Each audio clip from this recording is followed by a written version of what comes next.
Bagaimana orang normal bisa akhirnya sampai kena diabetes? Ya. Mari kita lihat Bapak Ibu. Pertama, kalau kita makan, maka makanan itu kan masuk ke lambung, ya. Nah, sesampainya di lambung, misalnya kita makan nasi, buah, roti, gandum, jagung, sagu, susu, itu sifatnya karbohidrat, ya. Itu zat makanan yang disebut karbohidrat. Nah, karbohidrat ini kalau kita konsumsi, maka kemudian dalam usus kita, di dalam lambung kita, bahkan di dalam mulut kita sudah mulai dia dipecah menjadi glukosa. Glukosa ini adalah gula yang langsung dipakai oleh tubuh kita, ya. Nah, glukosa ini kemudian akan diserap masuk ke aliran darah. Nah, kalau di dalam aliran darah kita kadar glukosanya meningkat, dia akan kemudian merangsang pankreas kita untuk menghasilkan insulin. Insulinnya juga akan meningkat, ya. Nah, insulin kemudian dialirkan di dalam aliran darah menuju ke otot. Nah, di otot insulin akan membantu membukakan pintu khusus di otot agar gula yang mengalir di aliran darah tadi bisa masuk ke dalam otot yang nantinya akan digunakan sebagai sumber tenaga, ya. Nah, sebelum digunakan sebagai tenaga, gula tadi akan disimpan dulu di otot, ya. Kalau kelebihan dia akan disimpan di lemak, di hati dan seterusnya. Sehingga setelah gula itu disimpan di sana sini, kadar gula di darah kita akan turun. Nah, kemudian kalau kita bergerak, berolahraga, maka gula itu akan dipakai oleh otot kita sebagai sumber tenaga, ya.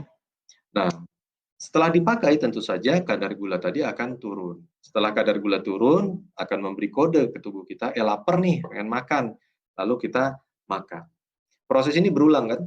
Jadi kita makan pagi, kadar gula darah kita naik, disimpan di otot, kembali normal, kemudian digunakan oleh otot, dia menurun, kita lapar, kita makan siang, makan sore, dan makan malam, dan seterusnya, ya. Nah, lalu kalau orang kena diabetes itu seperti apa? Prosesnya sebenarnya hampir sama.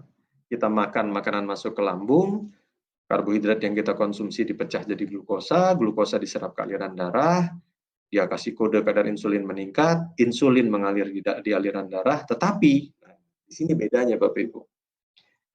Insulin yang dihasilkan tersebut, dia tidak bisa efektif membukakan pintu sehingga gulanya tidak bisa masuk ke dalam otot.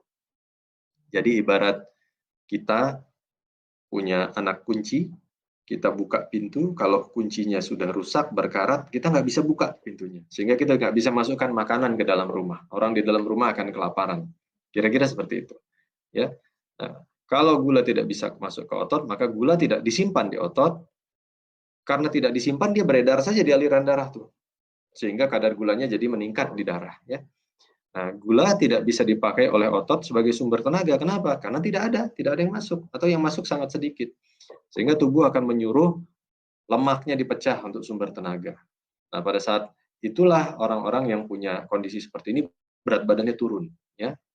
Jadi semakin kurus, semakin kurus. Nah, tetapi tetap saja gula di otot menurun, tetap saja timbul rasa lapar berlebih dan dia terus makan terus, ya, lapar terus.